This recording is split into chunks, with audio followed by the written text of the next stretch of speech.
Bat Force Radio.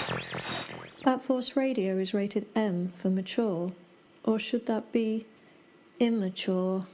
Hey guys, Dustin Nguyen. Hey, this is Scott Snyder. This is Paul Dini. And you're listening to Bat Force Radio. And you're listening to Bat Force Radio. You're listening to Bat Force Radio. This is Tom King. I write Batman Bitch, and this is Bat Force Radio.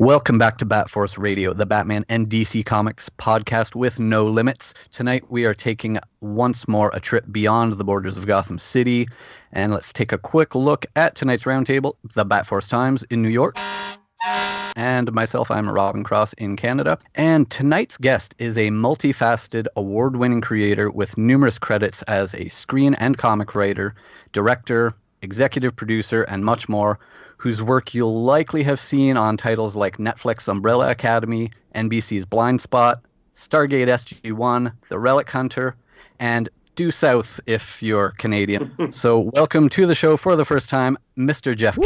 Woo! Yes. Thank you. Very happy to be here with you. Thank you so much for taking the time to do this. I have been bothering you to no end since mid to late last year.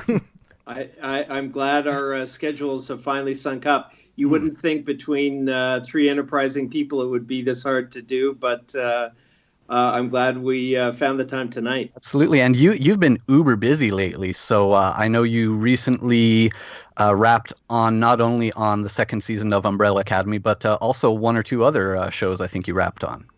Umbrella Academy has been my primary focus for almost the last 3 years. It seems pretty remarkable that my involvement at least began in November of 2017. But that's in part due to the amount of time that we take to make these big, beautiful Netflix entertainments.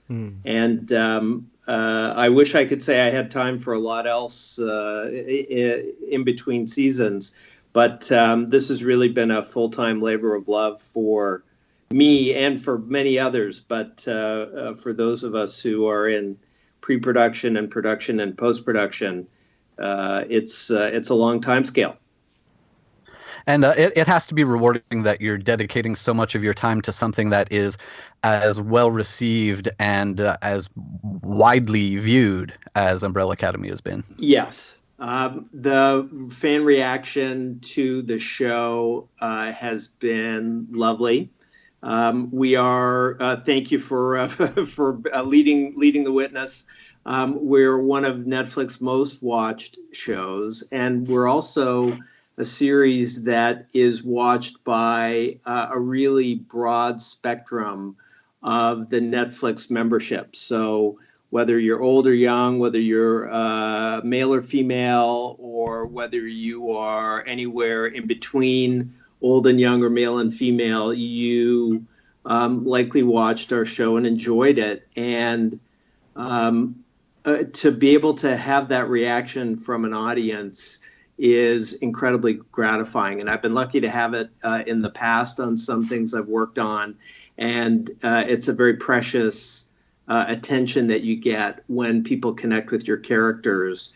And so we're deeply grateful for the fans that we have and the audience that we have on this particular show. And Netflix did a terrific job of getting people's attention in our ever more cluttered universe to come and take a look at the Umbrella Academy. And between Netflix and Universal Content, our studio, they did a terrific job of getting Steve Blackman's vision out there. And Umbrella Academy is one of those unique properties in that obviously it originates from the comic book series, so you by bringing this to life, you draw from not only the standard comic audiences, standard Netflix audiences that would gravitate towards viewing something like this, but also because of the source material and the fan base that Gerard Way also brings with him. That's a very unique combination of audiences. It is absolutely. I don't think this will be a spoiler. Gerard was actually just in our office today to meet with Steve and I, and the graphic novel that Gerard and Gabrielle Ba created together is absolutely bonkers. Full of big, gorgeous, lovely ideas and art and visual landscapes. Spanning the 3 volumes that exist and the 4th that's coming, and so distilling and translating them into a visual universe that is in a different media with different kind of characters and its own sensibility is something that you don't undertake lightly, and was the product of a lot of brains and a lot of consultation, but having it as the springboard and having Gerard's consistent support and participation and all the different audiences that are connected to comics and graphic novels, the art of Gabrielle Ba, Gerard Way, Steve Blackman, and then our amazing cast.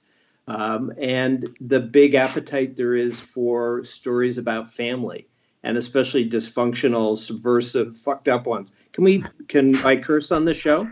Fuck it, curse away. Yeah, all right. That was almost a button press. Because we don't. So that's that's the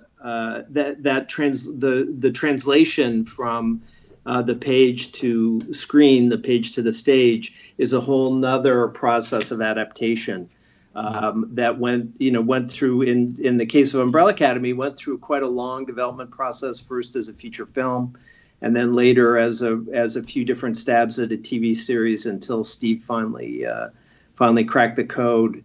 And when somebody like Ellen Page signs on to your project and gives you the faith and the talent that she brings, and then between Tom and David and Emmy and Robert and Aiden and Justin, it's and Mary. that all that momentum just picks up. Now you spoke about the source material, the art of Gabriel Ba and everything, and something that I've wondered when looking at how everything came from the comics, because Gabriel's art style and design of the characters and the world is so stylized and so unreal, it seems that would have left a lot of room for interpretation to the adaptation of live action versions. Were you a part of that process, and how much could you tell about how that process went of deciding what everything was going to look like? Because the way the characters look on the page, you can't make them look like that in live action.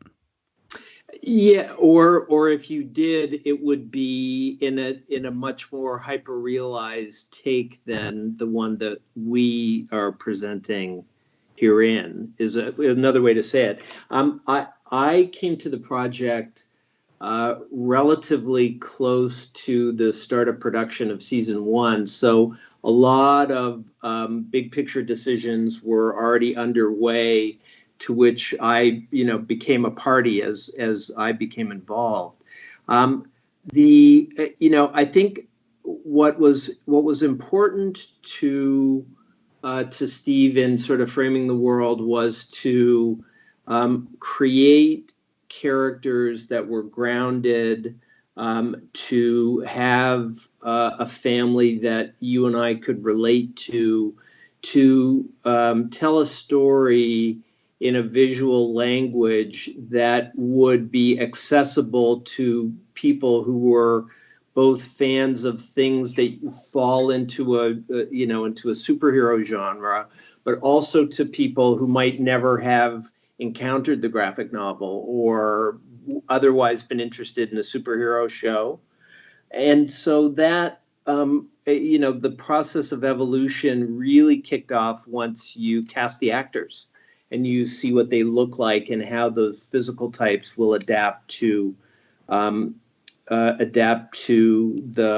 analogs in the comic books. And for example, to do something like Gustav Eiffel, which is the big, gorgeous set piece of the beginning of the first volume, would be so resource heavy, such a big thing for us to do, even on a premium Netflix streaming show, that I think Steve wisely made the decision to focus on the family dynamic first and foremost, and then for us to explore how the superpowered aspect of the family played into who they had become when they came back together on the occasion of their father's death, because that's what was really interesting in the storytelling. So, you have all these great inspirations, and I think if you go through the 10-episode first season,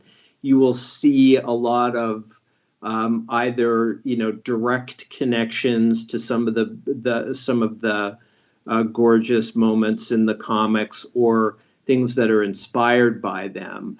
But part of the choice for the show, and something that Gerard and Gabrielle supported, was for us to leave the page and reinvent the characters and the world in a way that we could tell the kind of story we were trying to tell. And one thing that I think was remarkable was how well the first season did distill down and focus on sort of, maybe the word I'm looking for is the most essential parts of Apocalypse Suite. And made it into something that could be a cohesive season-long story.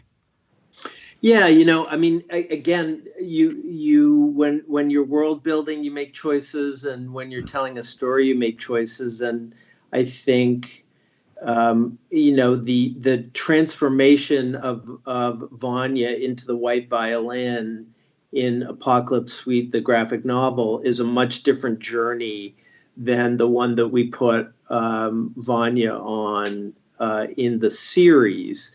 But the inspiration was generally the same. Taking on her character as kind of the blackest sheep of a family of black sheep, the outsider, the person who was vulnerable to their connection to that family, and how that all sort of filtered into the storytelling, again, inspired by the graphic novel in all its ways, but told in a very different way. So, so that's really, I think that those decisions got us to the same place, but in a different way. And I think that was part of the smartness of it all.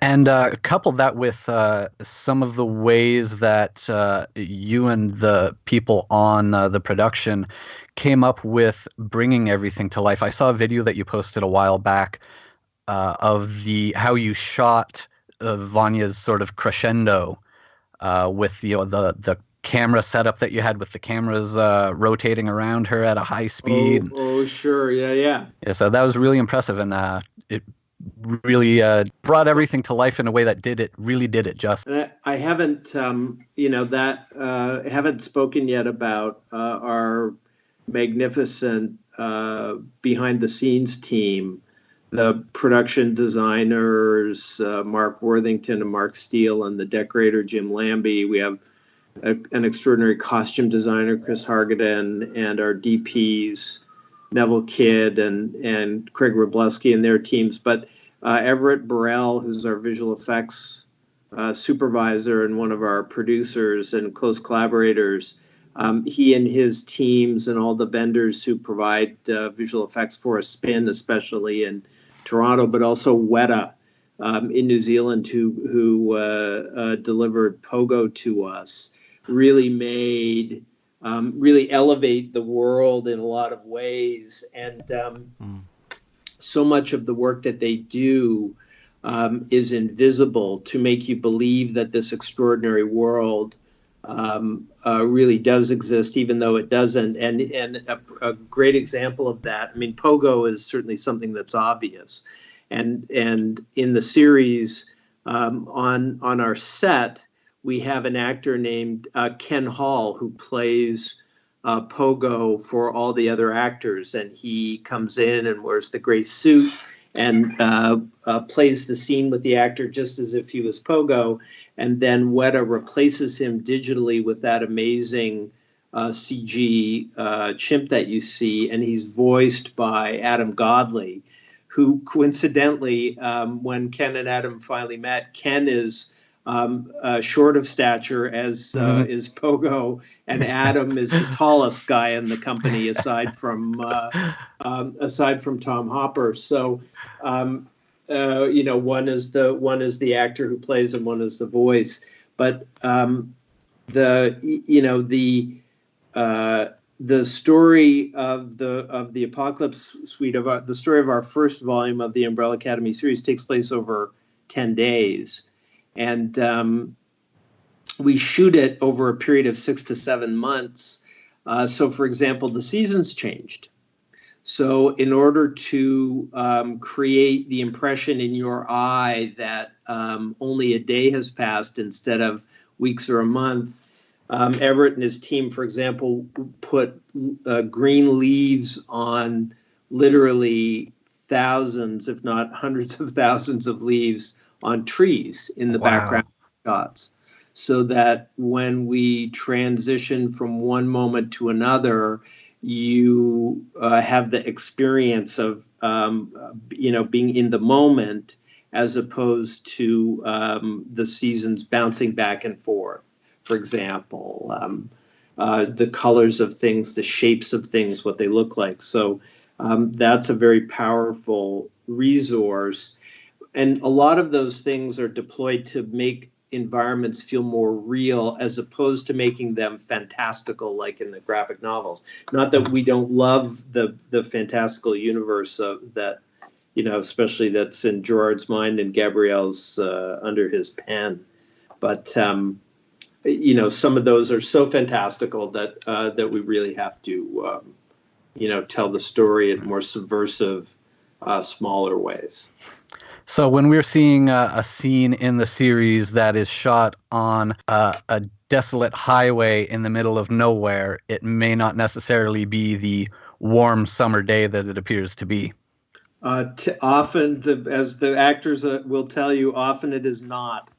So, we're constantly asking people to stand out in shirt sleeves and no shoes and open collars and all those things that when we started shooting in the summer might have felt like a good idea, but when we get to the fall, seem like a terrible miscalculation because we're shooting in Toronto in Canada. We're in a 4-season part of the world.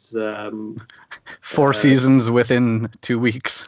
And we've had all of those things as well. So that's also part of it. How important is it when developing a series like this to consider about how much source material is extracted from the books to apply to the show, with the potential of moving on to another season?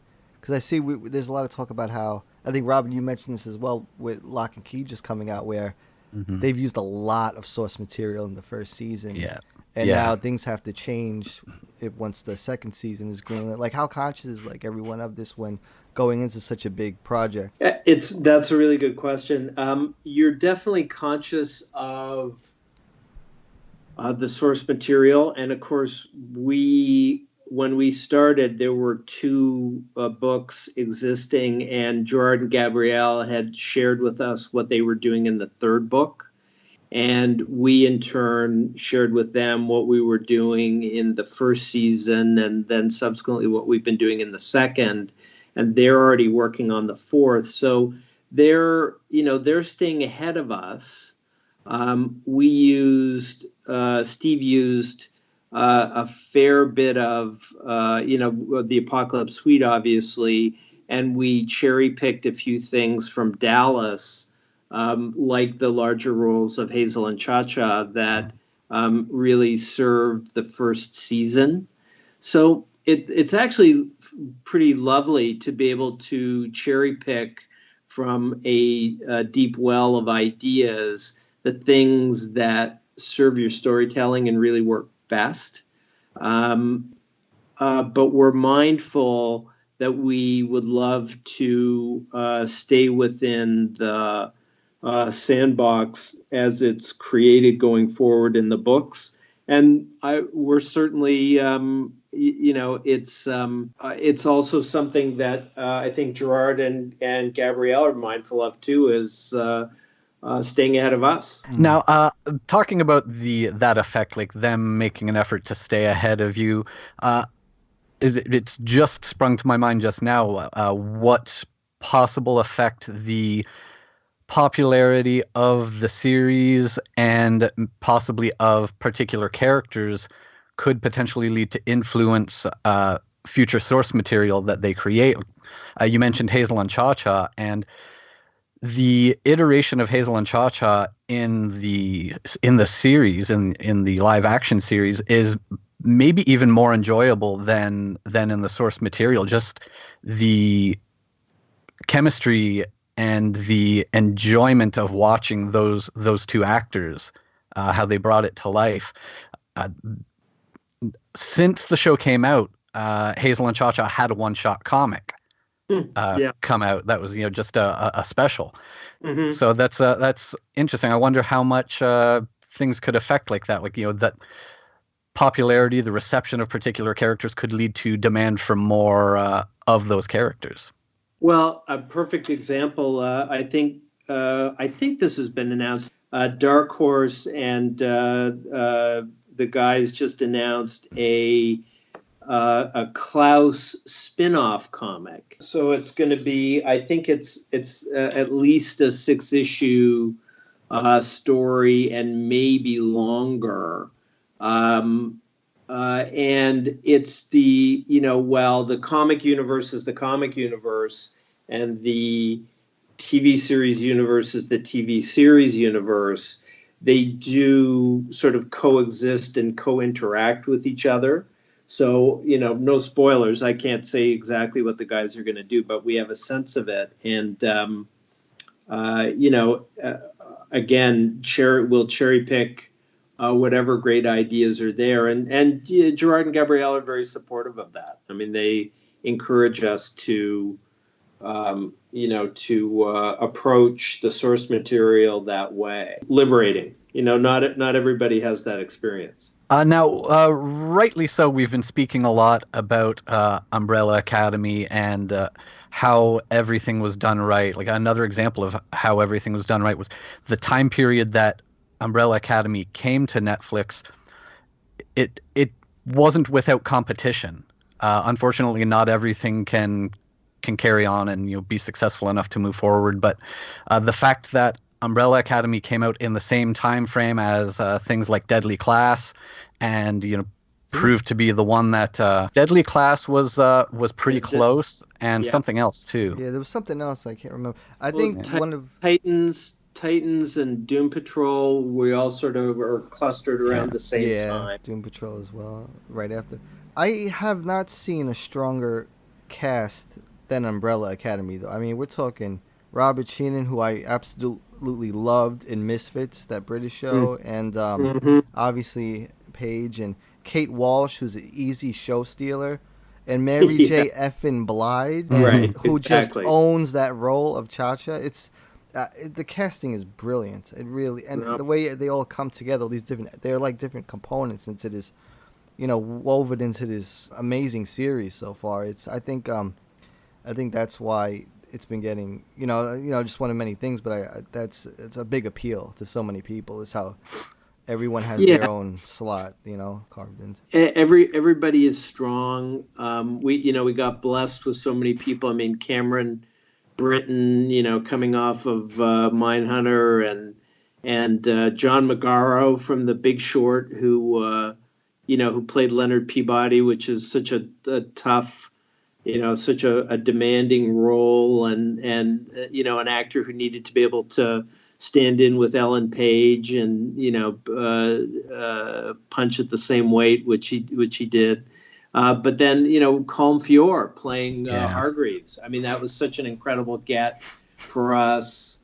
It was very cool to see Colm in there, especially. I don't think he's originally Canadian, but I know that now he lives just a few hours away from me here. I believe he still lives in Stratford. He sure does. He lives in Stratford and is such a vibrant part of the Canadian cultural industry scene, and he's going to do some great theater this year. And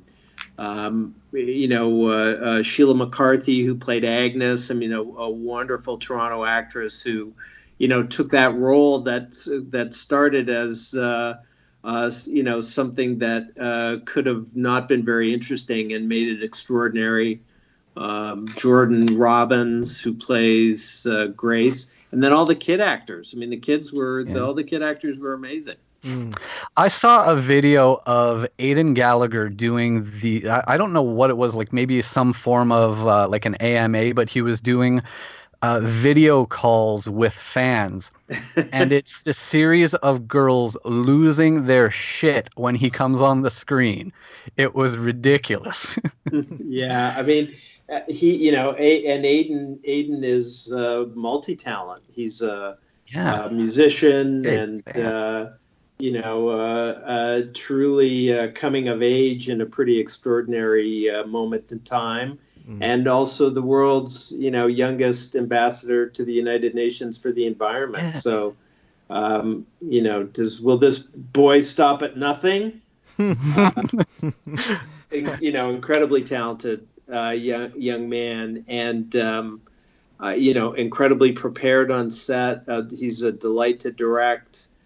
They all are really all incredibly talented and incredibly giving and supportive of each other. So, that's, as to your point, it's really what you write a script and you create characters on paper, but a whole nother iteration of that writing happens once the actors start to inhabit the characters and speak and move, and then that's when you really see them. And one of the beautiful things about doing a 10-hour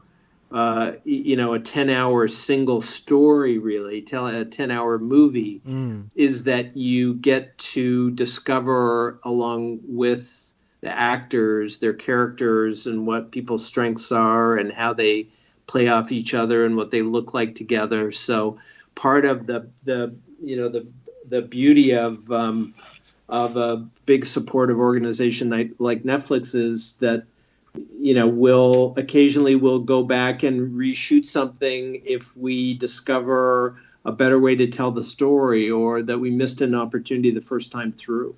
That's what I love about Netflix, is that it's a big chance in a way, because this is not cheap. Like, looking at everything, this is big budgets, but 10 hours with all this talent is just, and to adapt it so effectively and accurately, it's just, that's why I love when they take chances and they hit their mark, with all the talent they're bringing in and people like you who really bring it to life.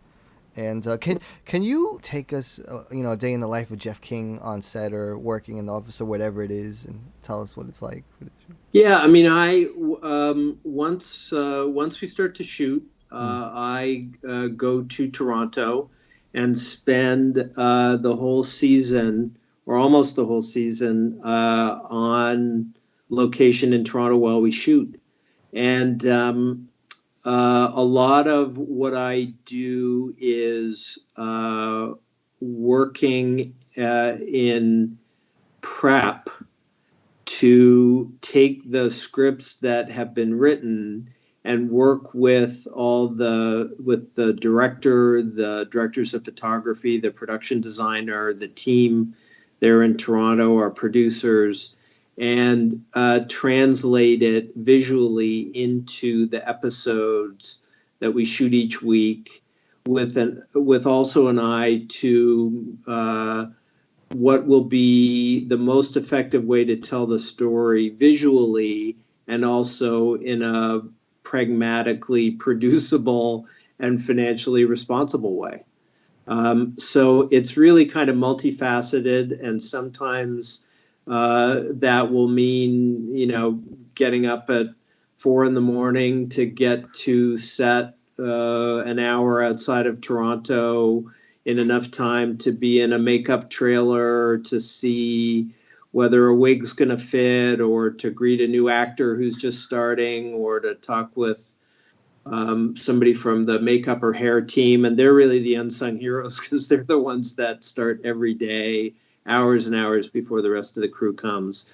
And then, I might spend a couple of hours on set as we shoot the first scenes of the day, talk with the director, the DP, to make sure the plan that we've got is followable, and then maybe leave and join up with the location scout, with the production designer and the location team and the prepping director, to go find the locations that an episode will call for, or go and walk a set that's being built, duck into costumes, maybe talk with one of the actors if there's an issue relating to a scene that's coming up, or something that we need to do for the stunt team or the physical effects team, because there are a lot of long lead things that have to be conceptualized and built, and or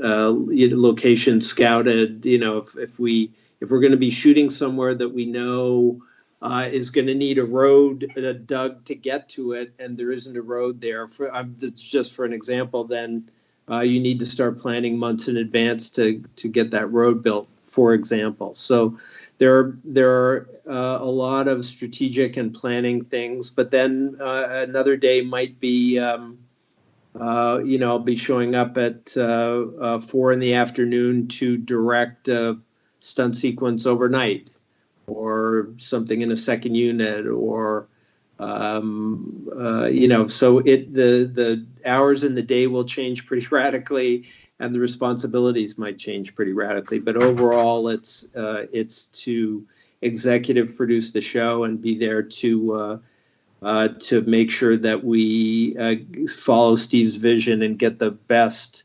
version of every script that is written. Wow, so you're one of the reasons why the show is as good as it is. So I definitely thank you for that. And on behalf of my old lady, she wanted me to thank you personally, because Umbrella Academy is her favorite show on Netflix. And, dang! Yeah, that's awesome. Yeah, she can't wait for season 2, and so she wanted me to say that. So. Well, please tell her we can't wait for her to see it either. It's pretty bonkers, and I think that we've hopefully, knocking on wood, we've outdone ourselves. So nice. As far as I've seen, I believe we're still waiting on the announcement of the season 2 release date. Correct? Yes, correct. It has not been announced. But you probably already have an idea. I cannot confirm or deny. Wink once, wink twice. Yes, this is not a video call. Those decisions rest primarily with Netflix, and they're driven, or in fact, entirely with Netflix. And we have such confidence in their ability to make the right choice, and then to get the word out to the people that whatever date they choose, we know we're going to be very happy with. So you're in this life where you're in the midst, an integral part of all of these massive productions on things spanning a long period of time now. You're not new to this. So you grow up in Canada, and how does this life find you, or vice versa? Wow. I started off doing craft service on low budget independent feature films in Toronto. If you're talking about porns, you can just tell us you mean porn. It was even if it was, it would have been polite, because it was in Canada. No, it was. Yes, we make a clean pornography. This was. It wasn't, and but it was super low budget. It was non-union. I was going to the University of Toronto. I was working out at the gym. I needed a summer job. Met a guy. Fell to talk. You go to a gym. Everybody goes at the same time, and you see the same people. So we fell to talking. It turned out he was a film producer and had a film coming up. And I said, wow, that sounds really cool. And I need a summer job. And I said, God, to try out an industry like that, I'd do it for free to get my foot in the door. And as soon as I said free, he said, hold on. And he went to his bag and he said, he said, call my guy. So he gave me the number. And so I did craft service, which was coffee and sandwiches. It was a little more simple than we do craft service for the cast and crew these days. But I had been doing a business degree and was on the side. I was kind of a bad poet and a bad playwright. And in the middle of this movie, the accountant quit. And they were having a little trouble keeping the financing going, and the checks wouldn't always show up on Fridays to pay the crew. And I learned a lot about the business. But when the accountant quit, I said, well, I know how to do books. I mean, that's what I'm learning to do. And if you need somebody to do that for a few days until you can get a new person settled in, I could do that. And the guy said, wait here, and brought me back the banker's box with the receipts and all the ledgers and stuff. And I looked at it and I said, this, if this is the bar to entry, I'm going to be fine. And because it was not very sophisticated, it was certainly something that my talents at the time could handle. And so I became I started working my way up as kind of an assistant to a production manager and learned a lot about that part of the business, but learned about budgets and how to book a crew and, how to make things and how things worked. And because it was non-union, I could spend time on the set seeing what people did. So after my job was done, I could do just about any job that I volunteered to do. And so I learned a lot about being around the camera and how things worked. And I got lucky. I had a few great mentors. Robert Lantos, who was the sort of the creative spark and the chairman of Alliance Atlantis and its progenitor companies. And through him, I met a New York cop named Sonny Grasso, who, God rest him, just passed. But he brought a real American style of television production to Toronto for the first time. And I got lucky, wound up producing a series for him. And then met Paul Haggis, who was another great mentor of mine. And with Paul, when we were doing Due South, he very graciously offered to write an episode with me after we produced the pilot together. And when the show got picked up, he was good to his word, and we wrote it. And that jump-started my career as a writer in television. And that led me on to work with a lot of other really incredible people. But it was that founding experience working in television in Canada that gave me the foundation that I use now to do what I do on Umbrella. And outside of the television stuff, we did also, what was this? Maybe 5-6 years ago-ish, you did delve into DC Comics and did a comic for DC.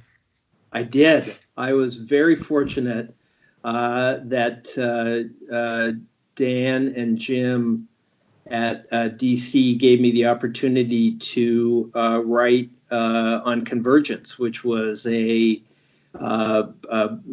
event series that wrapped up the World's End and Future's End and bringing the New 52 to a close. And I had been a comic kid growing up, always fascinated with them, had been on and off talking to both Marvel and DC about opportunities in comics, and just got extremely lucky to be given the opportunity to jump in to the deep end of a very fast moving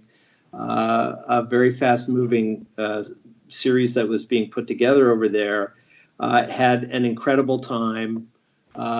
Worked with some extraordinary artists, some other great writers, and that gave me the opportunity to spin off and write another book that followed out of Convergence called Telos, and gave me the opportunity to do a Guardians of the Galaxy story for Marvel, and most importantly, introduced me to people like Mark Andreyko, and gave me the opportunity to write a story for the Love is Love memorial book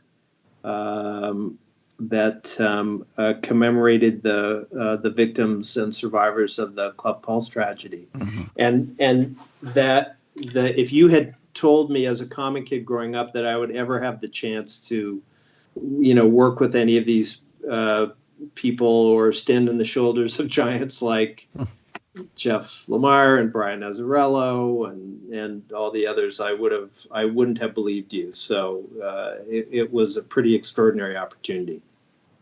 Is that something you could see yourself returning to, jumping back into the world of comic writing? Yes, I could see myself doing that again. I think I still have some stories that I would like to tell in comic book form, and I do explore those from time to time. So much of it is finding the right artist and finding the right time to tell it. But I love comics. As Convergence was a huge challenge for everybody involved, including me, and a big learning experience. So I'm definitely not done. Oh, good. And maybe with the existence of things like Netflix here, maybe we'll even see the day that you get to bring to life something that you've written for comics. Mm. Yeah, the convergence of media and storytelling is going at a furious pace. I see what you did there. I got that too. There you go. That's my one. And,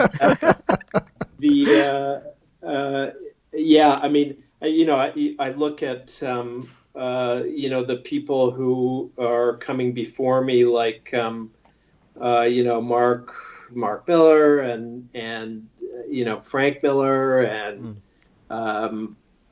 Jeff Lemire, and people whose universes and whose world building, Greg Rucka, whoever, Joelle Jones, all of them are creating these big, gorgeous, incredible universes, and the entertainment industry, the filmed entertainment industry, is finding them and saying, wow. I mean, there's an almost insatiable appetite for good storytelling.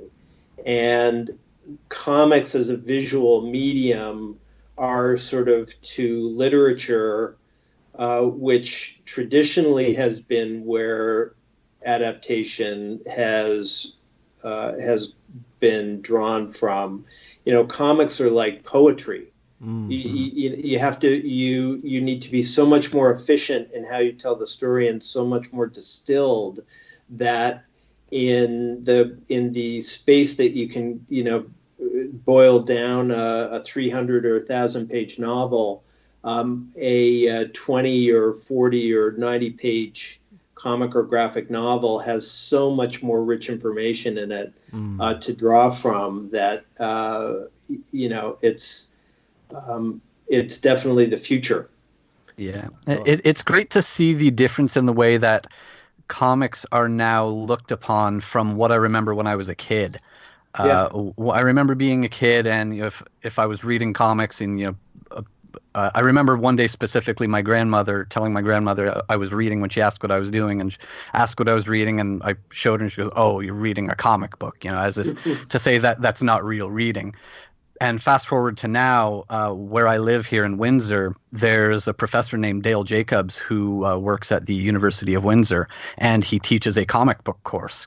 And not only does it revolve around reading, some key significant comics, things like Watchmen, but part of the course is also that the students come to the shop. I work at a shop in downtown Windsor, and that, by the way, is Rogues Gallery Comics in Windsor, Ontario.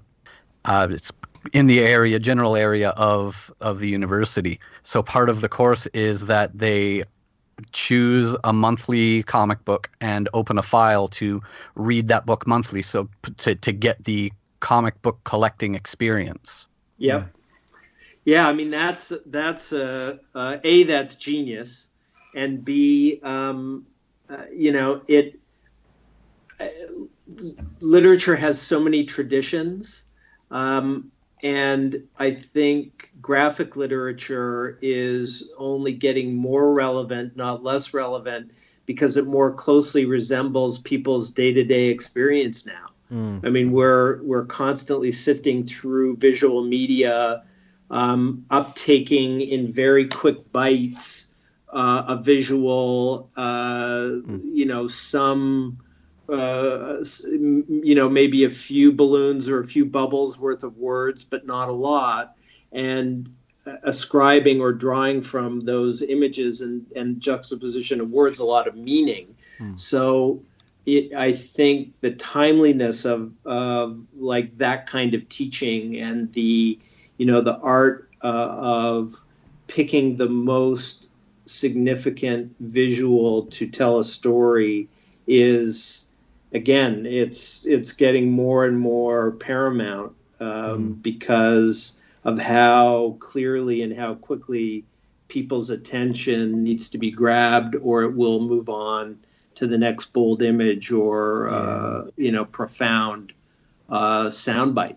Yeah, and there's testimonials with the new generation too that comic books or graphic novels are very therapeutic in terms of their anxiety, because it's not just like reading a novel where you have to use your imagination, but you are reading a story and processing visual information at the same time with a comic book. So I thought that was very interesting as well, to think about its place now in society, and how and the art of composition and drawing the eye, and the work of colorists and letters, and the way some artists light their scenes, and I mean that's all so key to storytelling, and it has a lot of really direct analogs in what we do at our end. So not that you would ever want to do a television series or a movie as a direct frame by frame extrapolation of a comic book, but it's why, like, for example, in Umbrella, you could have some set pieces that almost could be designed frame by frame. Yeah. The other thing is this was one of the things I learned doing Convergence was when I first started. And again, I hate to sound like a noob, but I had written a lot of screenplays, and I said, how long should a comic script be? And I hadn't really, I was just starting to do the research, and I got the information and wrote a couple of scripts, and Darwin Cook was involved at the time, and Dan and Jim were very kind and shared some notes back that Darwin had given them, and basically said, this guy just wrote you a 200-page comic book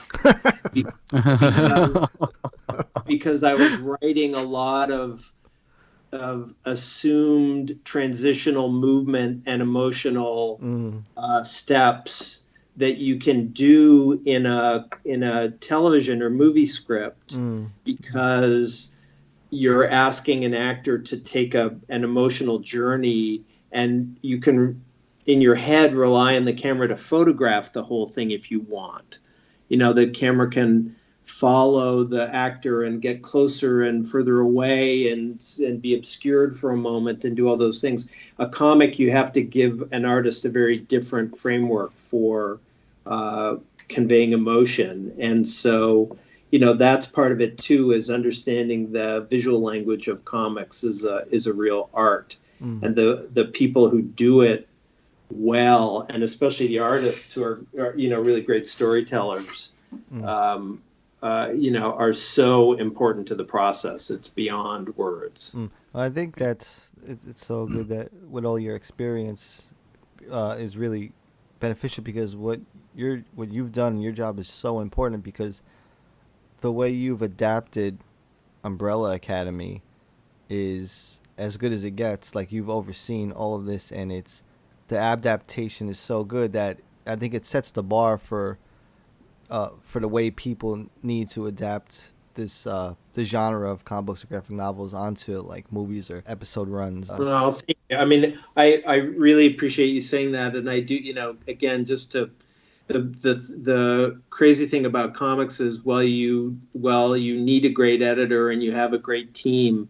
The relationship of the writer and the artist is really the kind of binary that winds up driving a lot of the storytelling. Whereas in what we do, it's hundreds of people, and that the actor plays a role. But what it really comes down to is the vision that Steve Blackman brought to it, by treating it as a story to be told first, and allowing us to take the comic elements and present them and treat them visually in a really powerful way. And great directors. We had a guy, Peter Hoare, directed our pilot and our finale in season 1, and extremely skilled, very generous director, and really lovely hand with the cast and their performances. And so all of that really comes together to tell a great story. And I've been lucky. I mean, I've been on the ground at the beginning of a lot of really cool and interesting world building, like Stargate SG-1 was a perfect example. Being there in the first season with Brad Wright and John Glassner and seeing what they were doing, and Robert Cooper, who was kind of the baby writer in that first season. More recent work like Continuum, which is a show I'm extremely proud of, that I did with Simon Barry for Sci-Fi.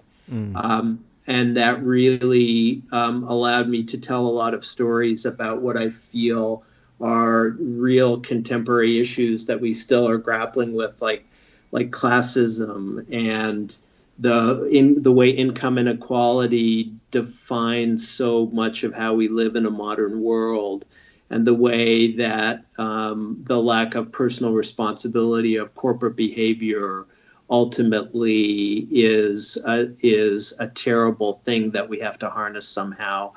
But again, it was first and foremost the story about a wife and a mother who's torn away from her family and is doing everything she can to get back to them. So it's like finding that human quality within a bigger story that you want to tell important things about. Do you feel that these streaming series should be more of the way to go now with adapting the genre of comic books? Do you feel like it's a more effective way to go as opposed to like a 2-hour budget movie? I mean, if somebody, if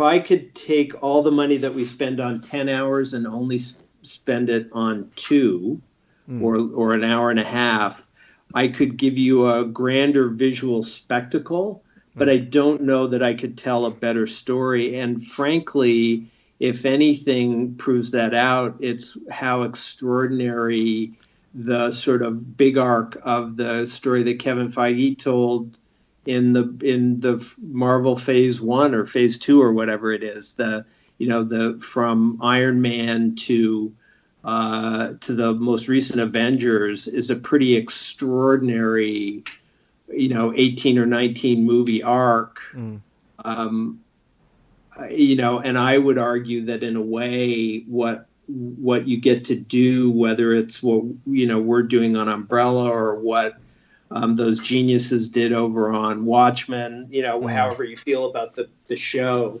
what they do, we have a luxury that the teams who are doing The Flash or doing some of those great shows that are on the CW don't have, because we don't have commercial breaks. We can tell story that ends in one moment and picks up in the next moment, and expect the viewer's attention all the way through.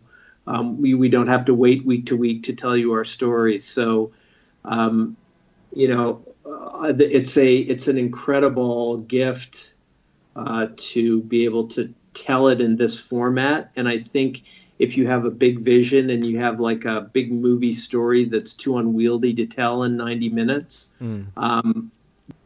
something like what we're doing on Netflix, or what you can do on Hulu or Amazon or HBO or any of the competing services, it's definitely a way to go. I mean, and creatively, the experience with Netflix has been extraordinary. I mean, they're terrific creative partners. I see how they work with Steve, and I experience it myself.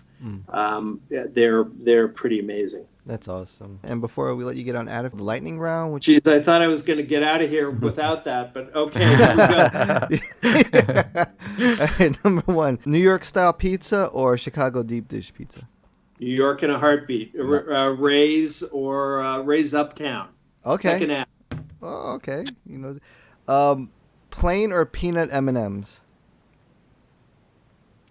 Wow, peanut. We asked the hard-hitting questions here, if you haven't noticed yet. My kids are going to laugh. That took me a minute. If you could have dinner with one human being who has lived throughout history, dead or alive, who would it be? Shakespeare, because I'd like to find out who it really is. Oh, good. I want to know her name. Not bad. If you could have one superpower, what would it be? Wow. Rumor. What was the best piece of advice you ever received, and who gave it to you? Wow. Best piece of advice. Or that you can remember. I've received so many good ones. I couldn't even say. I would say the piece of advice was do what scares you, and always show up, and be as generous as you can, because you only get one opportunity to do this life, and if you don't, you will miss out. Well said. And Robin, did you want to give him the Donny Cates question? Oh, yeah. Okay, so we had Donny Cates on the show a few weeks ago, and Donny so we have a tradition here where, we're going to spring another thing on you here. We have a tradition where at the end of the lightning round, we ask the guest to provide a question of their own to be posed to the next guest. So Donny Cates left us with a question that he received via email for a podcast that he does with artist Ryan Stegman. And the question, he brought it to our show because it's such a profound question that they have been grappling with it since. I think Donnie wakes up in the middle of the night thinking about this question. So it went something like, if two men were stranded on the moon and one man killed the other with a rock, would that be fucked up?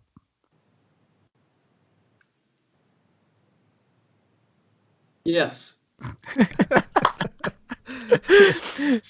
Donnie goes into this whole wormhole of, because you have to consider what's the context. Yeah. With respect, I'm telling Donnie what's the great Zen master's response? Do you not recognize what an orange looks like?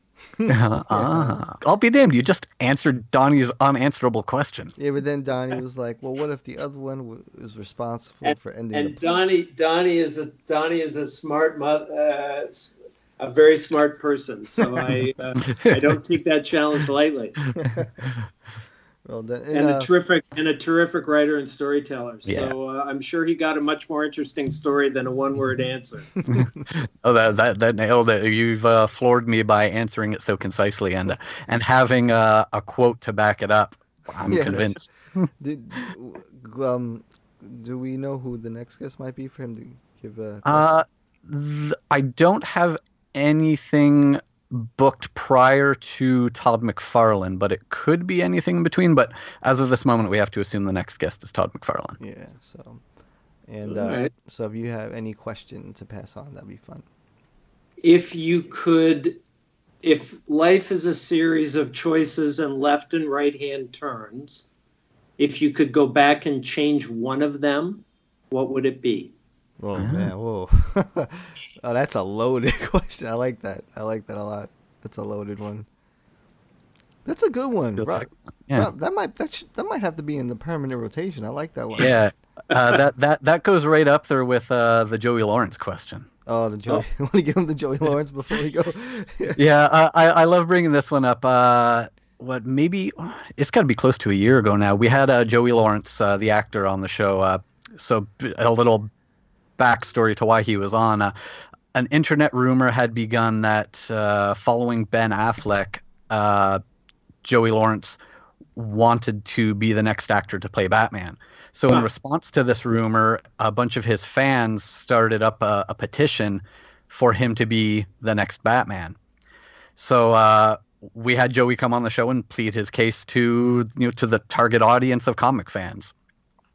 So Joey gave us a question, which was, if you had the choice to live a long life to the age of 100, living the life as a pauper, or live the life of a wealthy man but only live to the age of 65, what would you choose?